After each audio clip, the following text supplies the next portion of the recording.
One of the most dangerous misconceptions about cancer is the belief that it starts when symptoms appear. A lump, a pain, a sudden change in the body. But in reality, by the time cancer is noticeable, it has often already been developing silently for years. And that is the part most people never hear. Not because it's hidden, but because it's not obvious until you understand the biology behind it. My name is Dr. Miles, and over the last 13 years working in clinical and emergency medicine, I've seen one pattern repeat itself more than any other. The earlier cancer is understood, the more preventable its outcomes become. But the later it's recognized, the fewer options remain. In this video, I want to break down something most people never get properly explained. How cancer actually develops inside the body. Why does it take so long? And why symptoms appear only when the disease is often already advanced. Not to create fear, but to give clarity. Because understanding this changes how you respond to your body forever. And before we continue, if you find this kind of medical explanation helpful, consider subscribing to the channel. It genuinely helps us reach more people who need this information before it's too late. Let's continue. Cancer doesn't begin as a disease. It begins as a single cell change. Your body is made up of trillions of cells. Every second, millions of them are being replaced. Old cells die, new ones are created. Skin, blood, organs, everything is constantly renewing. To control this process, every cell follows a strict set of instructions written in DNA. Think of DNA as a biological instruction manual that tells each cell when to grow, when to divide, when to repair itself, and when to die. Cancer begins when this instruction manual becomes corrupted. But here's the important part. This corruption doesn't happen all at once. It usually begins with a single mutation in a single cell. One small error, and at this stage, nothing happens that you would ever notice. Because the body has repair systems constantly correcting DNA damage. In fact, most mutations are fixed immediately, but not all of them. And when one slips through, that is where the long process of cancer begins. The slow accumulation problem, why cancer takes years to form. A single mutated cell is not cancer.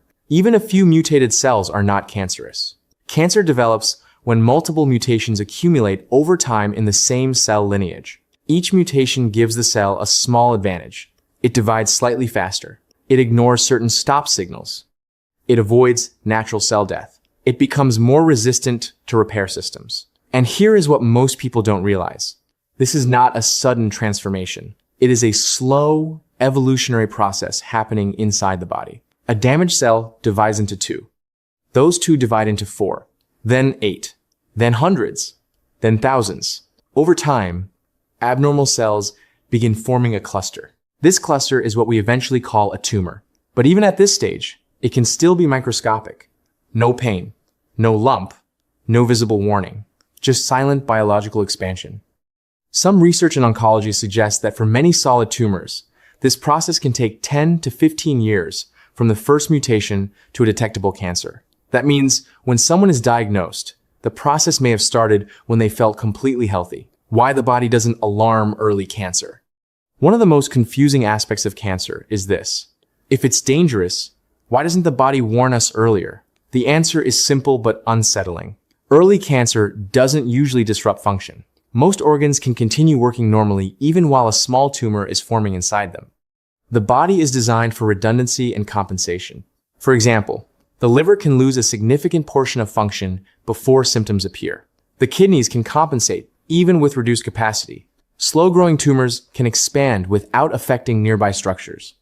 This means cancer can exist in the body without crossing the threshold that produces symptoms. Symptoms are not an early warning system. They are a late-stage consequence of structural interference. Why symptoms appear only when cancer changes the environment? When symptoms finally do appear, it is usually because the tumor has reached a size or location that starts affecting surrounding structures. There are a few key mechanisms. Number 1. Physical obstruction. A tumor may block a passageway, such as parts of the digestive system or airways, leading to changes in function. Number 2. Tissue pressure. As growth continues, surrounding tissues become compressed, which may eventually trigger discomfort or pain. Number 3. Fragile blood supply. Tumors often create abnormal blood vessels that can leak, leading to internal bleeding that may or may not be visible. Number 4. Systemic effects. Some cancers affect metabolism, causing fatigue, weight loss, or general decline without a clear local cause. But here's the key insight. By the time these mechanisms produce symptoms, the cancer has usually already progressed significantly. This is not a failure of awareness. It is a feature of how slowly and silently cancer develops, how cancer spreads, and why it becomes harder to treat. When cancer remains localized, it is often treatable. But some cancers develop the ability to spread. This process is called metastasis. It happens when cells break away from the original tumor, enter the bloodstream or lymphatic system, and settle in new organs. Different cancers tend to spread in predictable patterns. Some go to the liver first, others to bones, others to lungs or brain. Once cancer spreads to multiple areas, treatment becomes more complex. Because now, it is no longer one localized issue. It is a systemic condition affecting multiple sites at once. This is why early detection changes outcomes so dramatically. Not because treatments are ineffective later, but because the disease is fundamentally different at later stages. Why screening exists and what it actually does. Cancer screening is built on one simple idea. If cancer develops silently for years, then we should look for it before symptoms appear. That is why medical systems use screening tools like stool testing for bowel cancer, cervical screening for abnormal cell changes, mammograms for breast tissue changes, targeted scans for high-risk groups. The goal is not to detect advanced disease. The goal is to detect the earliest biological changes before they become dangerous. And the impact is significant. In many cases, screening programs have reduced mortality rates dramatically because they shift diagnosis earlier in the timeline. But screening only works when people actually participate. The two biggest mistakes people make about cancer symptoms. In clinical practice, I see two opposite errors.